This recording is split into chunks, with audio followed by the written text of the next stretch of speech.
With all of the equipment that we have showcased already on this series, we've kind of left out the most important one. Which tractor is going to be the one that you get first? This week's hidden gem is the Case I or the Case 2 Magnum AFS Connect series. It's a beautiful tractor. It's the favorite one of myself. It's one that I always buy pretty much immediately when I start a new farm. With the caveat that always check the second-hand discount store first, just because you never know, you might get a better deal. Because you will tend to find, especially when you start a new farm, that the game does often have a tractor in there that is incredibly good value. So always check that first, but if there isn't a tractor in there or you want to buy new, I would always recommend this machine here. It is a tractor that's pretty much a jack of all trades. It does everything really well.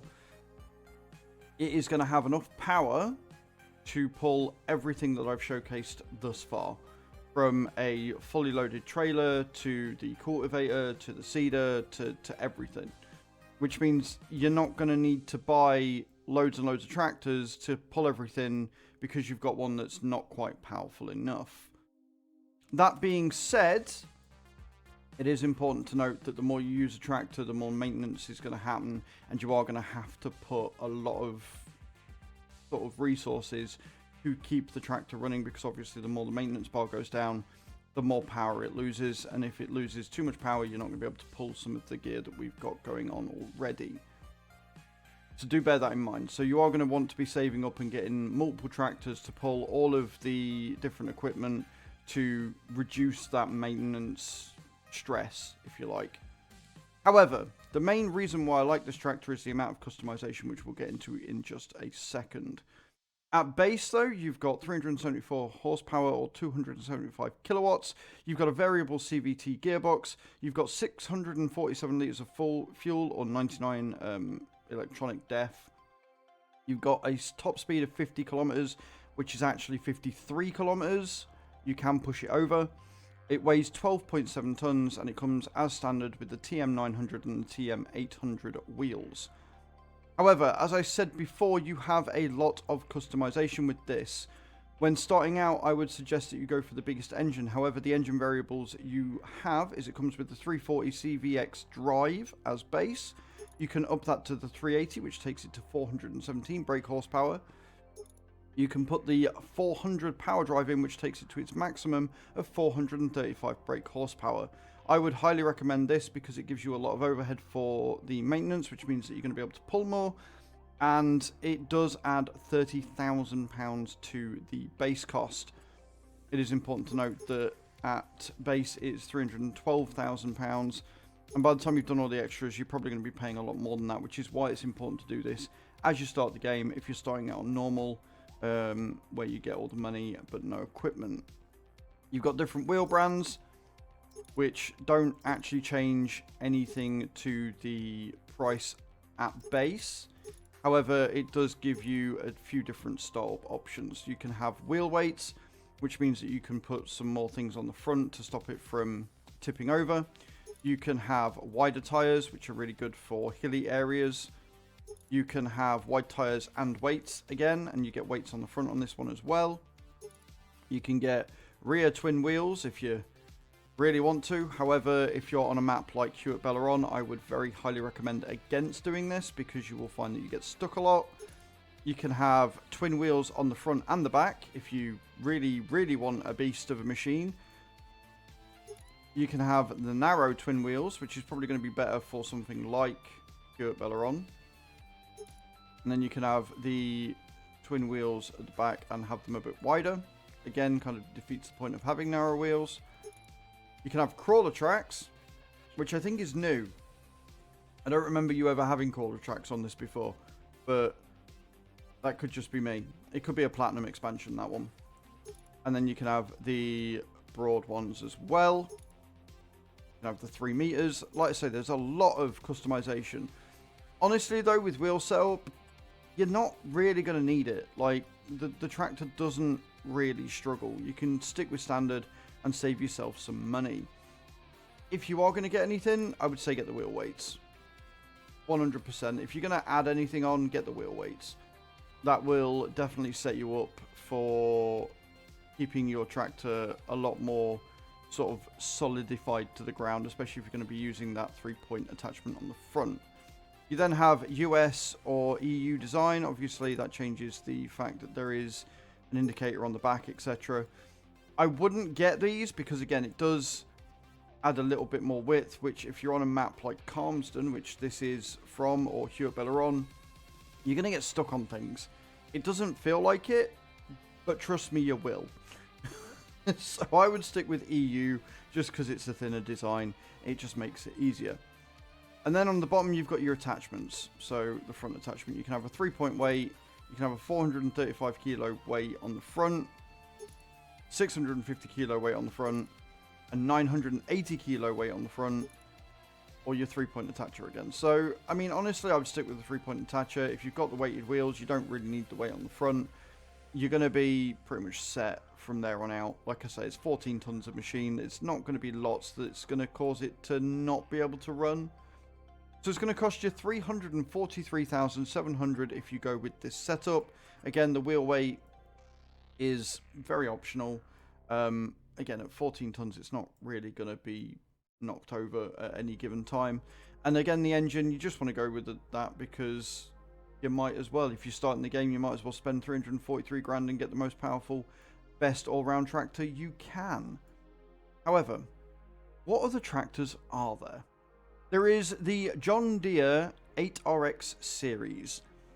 This is £351,000 at base, so it's already more expensive, and it starts at 357 brake horsepower with a variable CVT gearbox.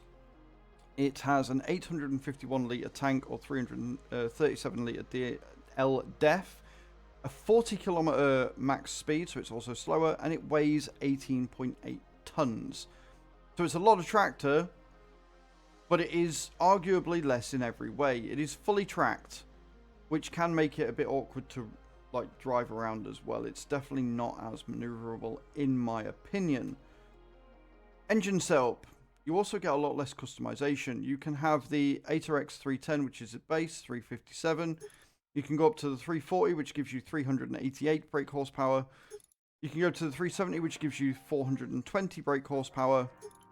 Or you can have the 8RX 410, which takes it to 458 brake horsepower, which is more powerful, granted, than the case. However, that bumps the price up to £401,500. You're paying a lot of money for just a little bit of a power jump. It's not really ideal in my opinion. Then your track setup, you've got normal EU, you've got the EU 3 meters, so you can have much wider tracks. You can have the US version, or you can have the bog standard EU, which is standard base. Again, personal preference. I'm not entirely sure why you would take the wide tires. I'm sure there is a good reason for it, but again, depending on the map you're going on, you're just going to make life difficult on yourself. And then your configuration on the front, you have a lot less here. You've got the 1.1 ton front weight, or you've got the 3-point attacher. So again, if you want similar sort of power to the case, you're going to be paying nearly £50,000 more, and I just can't justify that. It would be a very personal choice of, I like John Deere, I want a John Deere tractor, but if we're going for just bang for buck, the case wins out, in my opinion. On the other side of the spectrum, you have the Rostselmash RSM 2375, which is a hell of a lot cheaper than the case. However, you get a lot less machine. This only has 375 brake horsepower, and you cannot increase the engine on this thing. It is a fully manual gearbox, so it only has 6 gears. It takes a whopping 925 litres. 25 kilometers per hour is your max speed limit, so it's incredibly slow. It has a weight ratio of 12.5 tons, and it uses the TM600 wheels on both the front and the back. You can change the wheel brand, which does actually increase the price on some of the wheels as well. It is worth noting. You will just have more expensive on that brand, so bear that in mind as well. And you can then change the wheel types. You've got the narrow twin wheels, you've got the twin wheels 2, you've got the wide tyres, so you can have single tyres on this, which kind of defeats the point of having this tractor, in my opinion. The whole point of it is that it is a double wheel. You can have the 2 twin wheels, or the narrow twin wheels, or just the bog standard twin wheels that it comes with. So there are a lot of wheel options there, some that do add a lot of money to the price. And then you can have a front weight. There is no front attachment on this either, and it goes all the way up to 800 kilos. Doesn't add a lot of money to it, which is good. But the biggest downside for this is that you cannot add a front weight attachment on it. In my opinion, it means that if you want to do a seeding contract or anything, you can't have the attachment on the front. It is a ball joint pack tractor, which makes it very, very maneuverable, but it is very slow and it does struggle with hills.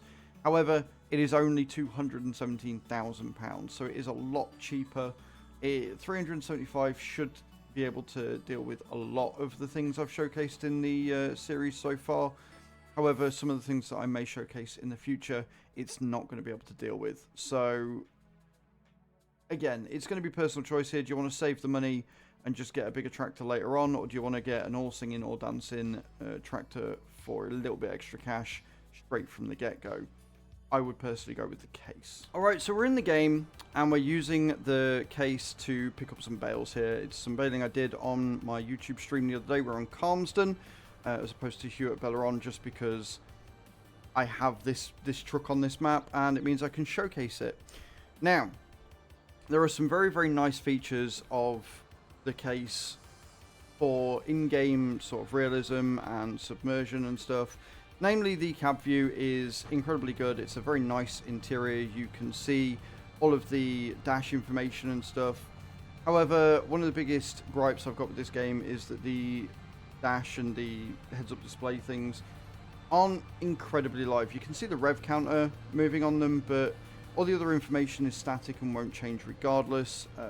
If you are pulling, say, a seeder or whatever, you won't actually be able to see anything that's going on. And you do have to be careful when driving around in a tractor and doing anything, because it will tip. The physics in the game mean that even if you've got a weighted tractor on, if you take a corner too fast, it will just tip over. The physics are very, very sensitive in the game. They do sort of make sense. Like if you load a tractor up unevenly and then you try and take a turn, you would expect it to tip over. But it does seem that it kind of wants you to tip over very, very quickly. However, this tractor will do anything you throw at it. Like I say, everything that we've covered in the game so far, this tractor can pull fairly well. There's nothing it's going to struggle with. And granted, we've not shown the bale trailer yet, but I figured this is a good way of showing its maneuverability and its speed, the 53 kilometers per hour. The fact that it can go up hills, down hills, it can pull pretty much anything it wants with little to no issues, and it looks good doing it too. Now, it is important to note, like I said, that the more you use this truck, if you are starting out and using the truck for everything, maintenance costs are going to get a bit up there, which is one massive downside to this tractor. It costs you, or it costs me, depending on how low I let it get, it costs me roughly around 30 grand to repair it. So the maintenance corner in the maintenance bar in the bottom right hand corner that you can see, you want to keep that above half at any given time. It is a problem, but it is something that you would expect. Like you can also see information in the bottom right hand corner, like the fact that I've been using this tractor for 43 in-game hours. You can see what gear it's on. You can see the speed you're going, and obviously you can see the load that you are carrying. Now, my bad driving aside, this tractor is very good. It is my favourite tractor in the game. As I've said, I do tend to get this tractor whenever I start a new game. It's one of the first things I look for. Outside of looking in the second-hand discount store, where you can often, especially early game, pick up one of the big trailers, tractors, early game, which would normally cost you 500, 600, 700,000 fully upgraded, etc. So always check there first. However, outside of that, this tractor is a great first choice. Highly recommend it. So do let me know in the comments down below what your favorite tractor is, if you have a favorite tractor. Would you recommend getting this one to start, or would you prefer a different one? Do you prefer the John Deere maybe, or the Rostselmash that we looked at? I would love to know, guys. Thank you so much for watching, and I will see you all in the next video. Ciao, ciao.